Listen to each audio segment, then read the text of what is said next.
வணக்கங்க. நம்ம வெயில் காலத்துக்கான ஒரு பொருள் இதான் வத்தல் செய்ய போகிறோம். வெயில் காலம் தொடங்கிடுச்சு. நம்ம இதை செஞ்சு எடுத்து வச்சுக்கிட்டா நம்மளுக்கு பின்னாடி ரொம்ப சௌகரியமாக இருக்கும். நான் 1/2 கிலோ அரிசி எடுத்து நல்லா கழுவி வெயிலில் காய வச்சு மிஷினில் அரைச்சின்னு வச்சுருக்கேன்.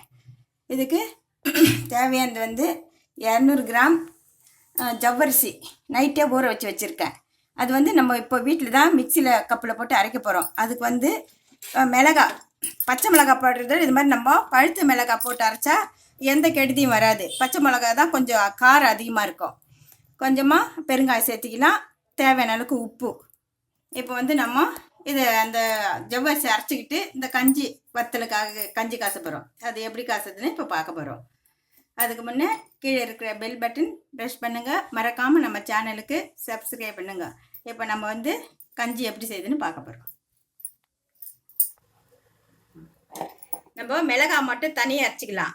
ஏன்னா அதை கூட போட்டு ஜவ்வரிசியை கூட அரைச்சா அப்படியே திப்பியாக நிற்கும். இதனால் இதை அரைச்சி அதில் கூட கலந்துக்கலாம்.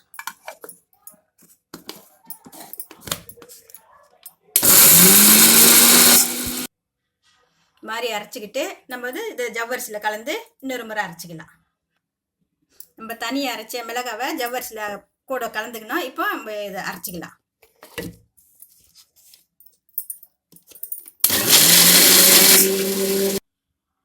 இப்போ நல்லா அரைச்சிட்டோம். இதை நம்ம கஞ்சியாக கூட சேர்ந்து கஞ்சியில் ஊற்றி கலக்கலாம். பாத்திரம் காஞ்சிச்சு. நம்ம தண்ணி ஊற்றிக்கலாம்.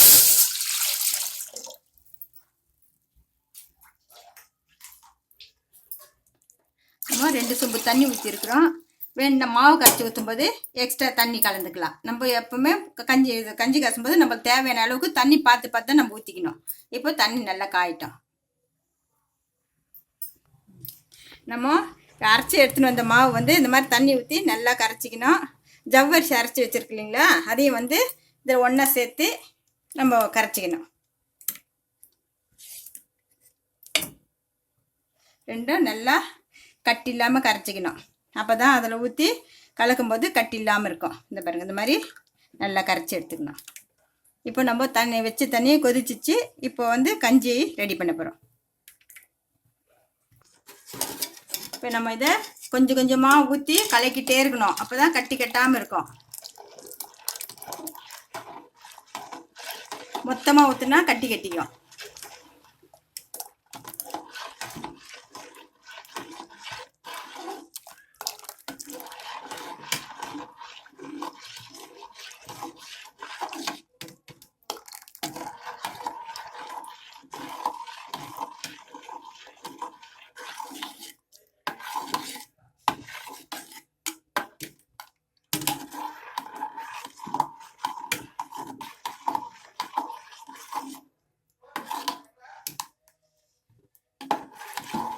கொஞ்சமாக தண்ணி சேர்த்துக்கலாம்.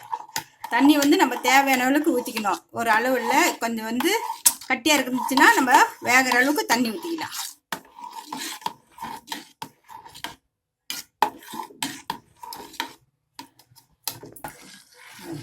இந்த மாதிரி ஊற்றி கட்டி இல்லாமல் இதே மாதிரி கலக்கிட்டே இருக்கணும். நம்ம விட்டுட்டா அது அப்படியே குட்டிக்கிட்டே கட்டிங்க வந்துடும். அப்போ கஞ்சி ஊற்றும் போது நல்லா இருக்காது. இது நல்லா வேகணும். நம்ம தேவையான அளவுக்கு உப்பு சேர்த்திக்கலாம்.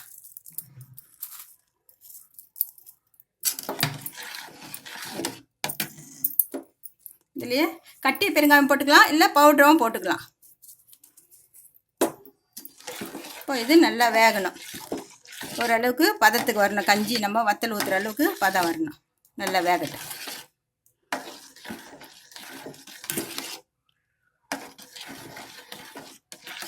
இந்த மாதிரி கட்டி இல்லாமல் கலக்கி விட்டுக்கிட்டே இருக்கணும்.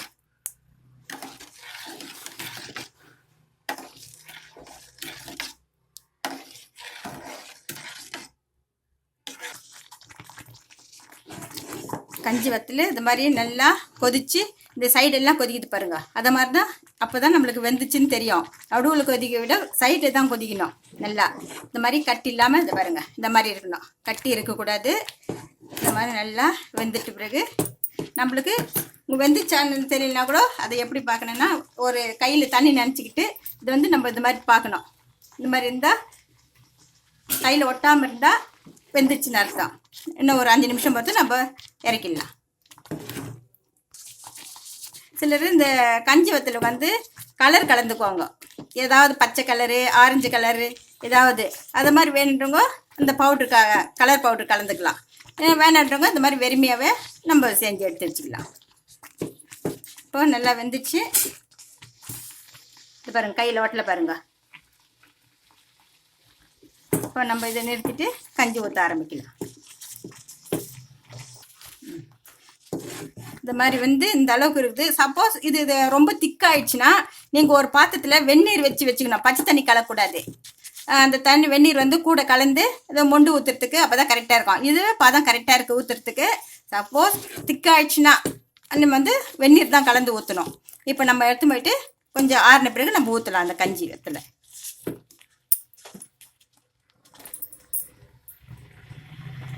நம்ம கஞ்சி வத்தலை காசி மாடிக்கு தீட்டுனுட்டு வெயிலில் காயப்படுறதுக்கு ஒரு காட்டன் புடவையை நல்லா தண்ணியில் நனைச்சி அதை பிழிஞ்சிட்டு அதை விரித்து போட்டு அதில் தான் நம்ம வத்தல் ஊற்ற போகிறோம், கஞ்சி வத்தல். இப்போது இந்த மாதிரி இந்த அளவுக்கு நம்ம தேவையான சைஸு ஊற்றி வெயிலில் காய வைக்கலாம். இந்த மாதிரி தான் இருக்கணும். சின்ன சைஸை வேணா சின்னதாக ஊற்றிங்க, பெருசாக வேணுன்னா பெரிய சைஸில் ஊற்றிக்குங்க. நம்ம பொரித்து எடுக்கிற அளவுக்கு இருக்கட்டும்.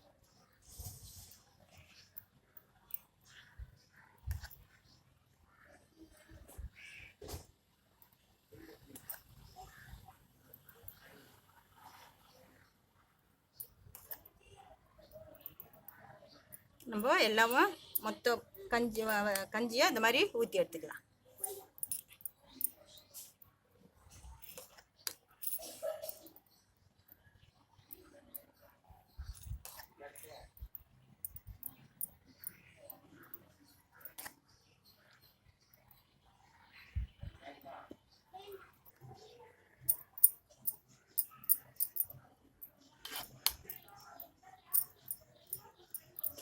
நம்ம எல்லாத்தையும் இதே மாதிரி நம்ம தேவையான சைஸுக்கு நம்ம அப்பளம் மாதிரி வேணால் பெரிய சைஸு போட்டுக்கலாம், இல்லை சின்னதாக வேணால் சின்ன சைஸில் ஊற்றிக்கலாம். இது வந்து நல்லா காயின வெயிலில் ஒரு 3 மணிக்கு வெயில் கொஞ்சம் கம்மியாகும். அந்த டைமில் வந்து நம்ம இதை எடுத்து தண்ணி தெளித்து திருப்பி எடுக்கணும். இதை எடுத்து மறுநாளும் காய வைக்கணும். இதை மாதிரி மொத்தத்தையும் ஊற்றி எடுத்துக்கலாம். கஞ்சி வத்தல் ஊற்றி முடிச்சிட்டோம். நம்ம எப்போவுமே வத்தல் போடுறது இருந்தால் காலையில் வெயிலுக்கு முன்னே வந்து நம்ம அதான் துணியை நினச்சி காய போட்டு அதில் வந்து வத்தல் ஊற்றி எடுத்துடணும். வெயில் வந்து போட்டால் நம்மளுக்கு ரொம்ப டயர்டாகிடும். அதனால் எப்போவுமே காலையில் வந்து கஞ்சி காசி எடுத்துன்னு வந்து கஞ்சி வத்தல் ஊற்றிடுங்க. நம்ம வந்து ஒரு 3 மணி இல்லை 4 மணிக்கு வந்து இதை பார்க்கலாம் எப்படி இருக்குதுன்ட்டு. நம்ம வெயிலில் காய வச்ச கஞ்சி வத்தல் வந்து நல்லா காஞ்சிட்ருக்கு. அது வந்து இப்போது எண்ணெயில் போட்டு பொரித்து எடுத்துக்கலாம்.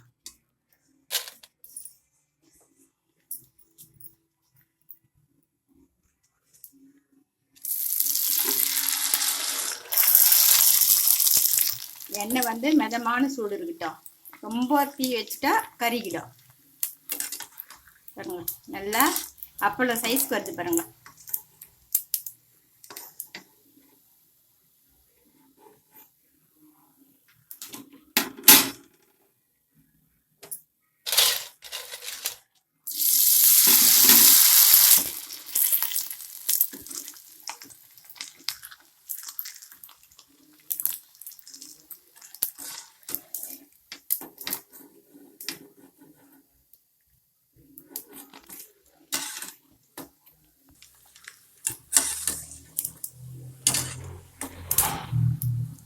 வத்தல் போடுறது கஷ்டமே இல்லைங்க. நம்ம கடையில் காசு கொடுத்து எந்த மாவில் செய்கிறாங்கன்னு தெரியாது. நம்மளாம் சொந்தமாக வீட்டில் செஞ்சு பசங்களுக்கு ஸ்நாக்ஸாக கொடுக்கலாம்.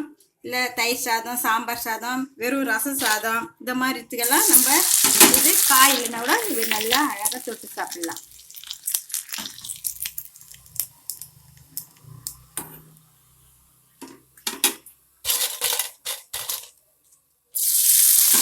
நல்லா அப்பளம் மாதிரியே நல்லா பெருசாக அழகாக வந்து பாருங்க.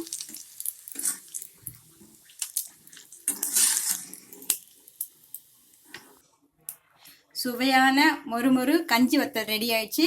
இதை நீங்களும் செஞ்சு பார்த்துட்டு எனக்கு சொல்லுங்கள். நன்றி.